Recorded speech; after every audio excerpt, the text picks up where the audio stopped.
పాప రూపంలో మహాలక్ష్మి అమ్మవారు తులసి వనంలో ఆయనకు దొరుకుతుంది. లేదో కూడా తెలియదు, ఉప్పు ఉందో లేదో కూడా తెలుసుకోలేనంత అమాయకురాలు చిన్నది. ఆ అమ్మాయిని ఎలా పెళ్లి చేసుకుంటారు అని అడుగుతాడు. దానికి ఆ వృద్ధ బ్రాహ్మణుడు, ఆ అమ్మాయికి ఉప్పు గురించి తెలియకపోతే నేను ఇప్పటి నుండి ఉప్పు లేని ఆహారమే భుజిస్తాను. వేడుకుంటూ కన్నులు తెరిచి చూసేసరికి అతని ఎదురుగా వృద్ధ బ్రాహ్మణుడికి బదులుగా శ్రీమన్నారాయణుడు కనిపిస్తాడు. ఏనుగు ఉన్న ప్రదేశం పక్కలోనే అతి పెద్దదైన పుష్కరిణి హాయ్ అందరికి, ఎలా ఉన్నారు? అందరూ చాలా అద్భుతంగా ఉన్నారు కదా. మళ్ళీ నేను మీ విజయ విండోస్ కి తిరిగి స్వాగతం. ఈ రోజు వీడియోలో కుంభకోణం దగ్గర 5 కిలోమీటర్ల దూరంలో ఉన్న తిరునాగేశ్వర్లో ఉన్న ఉప్పిలియప్పన్ కోయిల్ గురించి తెలుసుకోబోతూ ఉన్నాము. ఆలస్యం లేకుండా వీడియోలోకి వెళ్ళిపోదాం. Let's get into the video.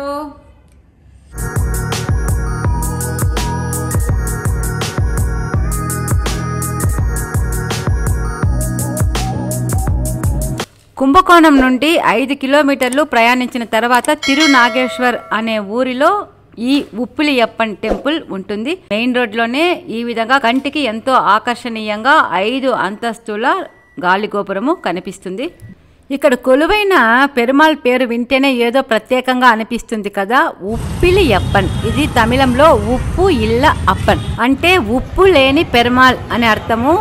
ఇక్కడ స్వామివారికి నైవేద్యాలు సమర్పించడంలో కూడా ఉప్పు వేయని పదార్థాలే వాడుతారు.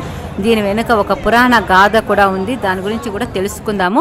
గాలిగోపురం దాటి లోపలికి అడుగు పెడుతూనే ముందుగా కుడివైపున పెద్ద పుష్కరిణి కనిపిస్తుంది. ఎడమ వైపున ఒక పెద్ద హాల్ ఉంటుంది. ఆ హాలులో మామూలుగా కళ్యాణోత్సవాలు జరుపుతూ ఉంటారంట. ఉప్పిలియప్పన్ పెరుమాళ్కి మొక్కులు తీర్చే స్వామిగా చాలా పేరుంది. చాలా మంది ఇక్కడ మొక్కులు మొక్కుకొని కళ్యాణోత్సవాలు చేపిస్తూ ఉంటారంట. చాలా ప్రాకారాలు కలిగిన ఈ టెంపుల్ లోపల స్తంభాల మండపం కూడా ఉంది. ఈ స్తంభాల పైన రామాయణ మహాభారతాలన్నీ కూడా చెక్కి ఉన్నారు. ఈ మండపం నుండి కుడివైపుకు వెళితే అక్కడ ఈ ఆలయానికి సంబంధించిన ఏనుగు ఉంటుంది. స్వామివారికి జరిపే పూజా కార్యక్రమాలలో పాల్గొనే ఈ ఏనుగు భక్తుల దగ్గర ఏవైనా పండ్లు లాంటివి స్వీకరించి వాళ్ళని తన తొండంతో ఆశీర్వదిస్తూ కూడా ఉంటుంది. లోపల గర్భగుడిలో ఉప్పిలియప్పను అచ్చము తిరుమలలోని శ్రీ వెంకటేశ్వర స్వామి లాగానే అలంకరించబడి మనకు దర్శనమిస్తాడు. ఈ ఉప్పిలియప్పన్ కొలువైన ఈ ప్రదేశాన్ని తిరువిన్నగర్ అని పిలుస్తారు. ఇక్కడ చదవవలసిన శ్లోకము ఓం తిరువిన్నగర వాసాయ భూమిదేవి సమేతాయ అనుపమ శ్రీనివాసాయ నమః. ఇక్కడ కొలువైన పెరుమాళ్ ఉప్పిలియప్పన్, ఇతన్నే ఒప్పిలియప్పన్ అని కూడా అంటారు. శ్రీనివాసుడు, విరుద్ధ విభూతి నాయకుడు, అన్ని పేర్లు ఆ పెరుమాళ్వే. అమ్మవారు భూమిదేవి, కేవలము భూమిదేవి ఒక్కరే ఇక్కడ స్వామివారితో ఉంటారు. నమస్కార ముద్రతో స్వామివారి కుడివైపున కూర్చున్న భంగిమలో ఉంటారు. ఆమెతో పాటు మార్కండేయ మహర్షి స్వామివారికి ఎడమవైపున అదే భంగిమలో కూర్చొని ఉంటారు. స్వామివారు నిలుచున్న భంగిమలో శంఖ చక్ర వరద కటి హస్తధారిగా దర్శనమిస్తారు. ఉత్సవమూర్తులు శ్రీనివాసుడు మరియు శ్రీదేవి భూదేవీలు. విమానము విష్ణు విమానము. ఈ విమానాన్ని ఆనంద విమానము అని కూడా పిలుస్తారు. ఈ దివ్యదేశాన్ని కీర్తించిన ఆళ్వార్లు నమ్మల్వారు మరియు తిరుమంగై ఆళ్వారు. పూర్వకాలంలో ఈ ప్రదేశంలో మార్కండేయ మహర్షి నివసించేవాడు. ఆయన ఎలాగైనా మహాలక్ష్మిని తన కుమార్తెగా పొందాలని తీవ్రమైన తపస్సు చేశాడు. ఆ తపస్సు ఫలితంగా కొద్ది కాలానికి ఒక చిన్న పాప రూపంలో మహాలక్ష్మి అమ్మవారు తులసి వనంలో ఆయనకు దొరుకుతుంది. మహాలక్ష్మి ప్రసాదంగా భావించి ఆయన ఆ పాపని తెచ్చుకొని పెంచుకుంటూ ఉంటాడు. ఆ అమ్మాయి దేదీప్యమైన తేజోబలంతో పెరుగుతూ ఉంటుంది. ఒకరోజు ఒక వృద్ధ బ్రాహ్మణుడు అతిథి రూపంలో మార్కండేయ మహర్షి ఇంటికి వస్తాడు.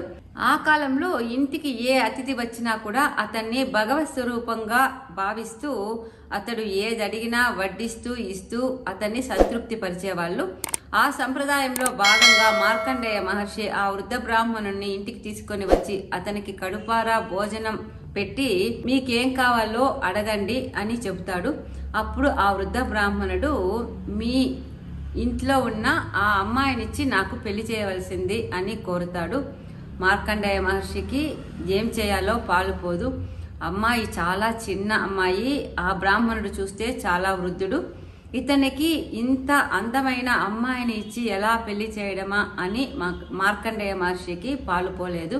ఆయన అతిథితో లేదు అనకుండా ఆ అమ్మాయి చాలా చిన్న వయసు, మా దగ్గర ధనము లేదు అమ్మాయికి పెళ్లి చేయడానికి అంటాడు. నాకు ఘనమైన పెళ్లి అవసరం లేదు అని ఆ వృద్ధ బ్రాహ్మణుడు సమాధానం ఇస్తాడు. ఇక చివరి అస్త్రంగా మార్కండేయ మహర్షి అతనితో, మా అమ్మాయికి వంట చేయడం రాదు, వంటలో ఉప్పు వెయ్యాలో లేదో కూడా తెలియదు, ఉప్పు ఉందో లేదో కూడా తెలుసుకోలేనంత అమాయకురాలు, చిన్నది, ఆ అమ్మాయిని ఎలా పెళ్లి చేసుకుంటారు అని అడుగుతాడు. దానికి ఆ వృద్ధ బ్రాహ్మణుడు, ఆ అమ్మాయికి ఉప్పు గురించి తెలియకపోతే నేను ఇప్పటి నుండి ఉప్పు లేని ఆహారమే భుజిస్తాను, నాకు ఉప్పే అవసరం లేదు అని చెబుతాడు. ఏమి చెప్పినా కూడా ఆ వృద్ధ బ్రాహ్మణుడు వినకపోవడంతో మార్కండేయ మహర్షికి ఏమి చేయాలో తెలియక లోపలికి వెళ్ళి తాను ఎంతో ఇష్టంగా పూజించే శ్రీమన్నారాయణున్నే శరణు కోరుతాడు. ఆమెని సాక్షాత్ శ్రీ మహాలక్ష్మి స్వరూపంగా పెంచుకుంటూ ఉన్నాను, ఆమెని కేవలము నీకు మాత్రమే ఇచ్చి పెళ్లి చేయదలుచుకున్నాను, ఇంకా ఎవరికి ఇవ్వడము నాకు ఇష్టం లేదు, ఈ గండం నుండి నువ్వే ఎలాగైనా కాపాడాలి అని శ్రీమన్నారాయణుణ్ణి వేడుకుంటాడు. వేడుకుంటూ కన్నులు తెరిచి చూసేసరికి అతని ఎదురుగా వృద్ధ బ్రాహ్మణుడికి బదులుగా శ్రీమన్నారాయణుడు కనిపిస్తాడు. దాంతో మార్కండేయ మహర్షి ఆనంద బాష్పాలు రాలుతూ ఉండగా తన కుమార్తెని ఆ శ్రీమన్నారాయణునికిచ్చి పెళ్లి చేస్తాడు. ఆనాడు శ్రీమన్నారాయణుడు మార్కండేయ మహర్షికి ఇచ్చిన మాట ప్రకారమే ఇప్పటికీ స్వామివారు ఉప్పు లేని నైవేద్యాన్ని స్వీకరిస్తూ ఉన్నారు. ఆ నైవేద్యాన్నే ఇక్కడ భక్తులకు కూడా ప్రసాదంగా పంచిపెడుతూ ఉంటారు. ఈ ఆలయంలో అమ్మవారికి ఎంతో ప్రాధాన్యతనిస్తారు. ఉత్సవాల సమయంలో, పూజల వేళల్లో, పండుగ సమయాల్లో ఉత్సవమూర్తులని ఊరేగించేటప్పుడు భూదేవి విగ్రహం లేనిదే పెరుమాళ్ కూడా బయటకు రారు. గర్భగుడిలో ఉప్పిలియప్పన్ను దర్శించుకున్న తర్వాత వెనుక వైపుకి వచ్చినప్పుడు ఈ విధంగా గోడలపైన రామాయణ, మహాభారత, విష్ణు పురాణాలలోని కథలని చిత్రాలుగా చిత్రీకరించి ఉంటారు. మనము గర్భగుడి చుట్టూ ఈ చిత్రాలను చూస్తూ ప్రదక్షిణలాగా చేయవచ్చు.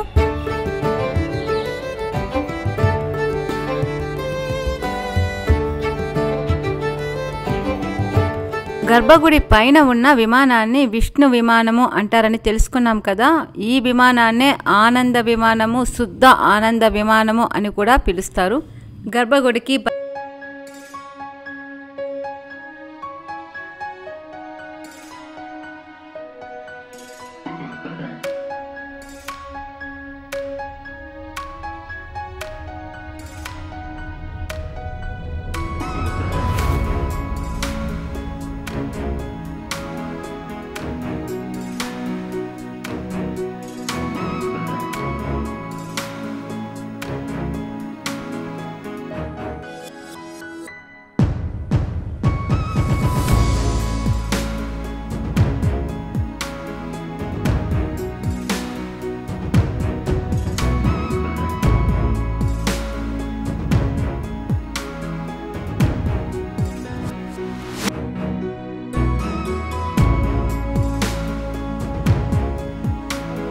ఉన్న ఏనుగు దగ్గరికి వచ్చాము. మా దగ్గర ఉన్న అరటిపళ్ళు ఇచ్చిన తర్వాత ఆ ఏనుగు అందరినీ తొండంతో ఆశీర్వదించింది. శ్రీరంగంలో ఉన్న రంగనాథ స్వామి దేవాలయంలో జరిగే విశ్వరూప దర్శనం లాగా ఇక్కడ కూడా ఉదయం వేళ సుప్రభాత సమయంలో జరిపిస్తూ ఉంటారు.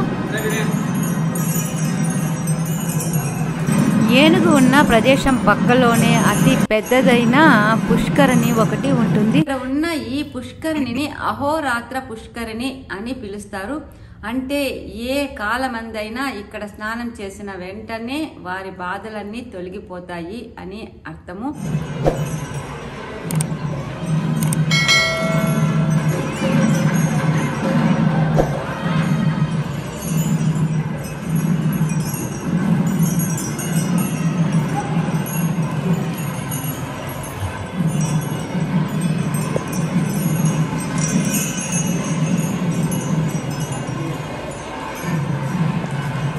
దేవాలయంలో దీపాలు లాంటివి వెలిగించుకోవాలంటే ఇక్కడ మాత్రమే వెలిగించాల్సి ఉంటుంది.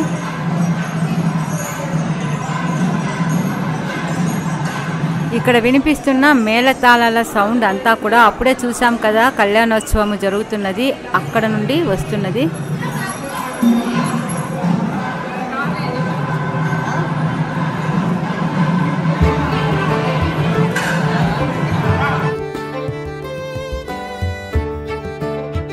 ఇక దేవాలయం వారు ఇచ్చిన స్వామివారి పులిహోర ప్రసాదము తీసుకున్నాము. అందులో ఏమాత్రము ఉప్పు లేదు.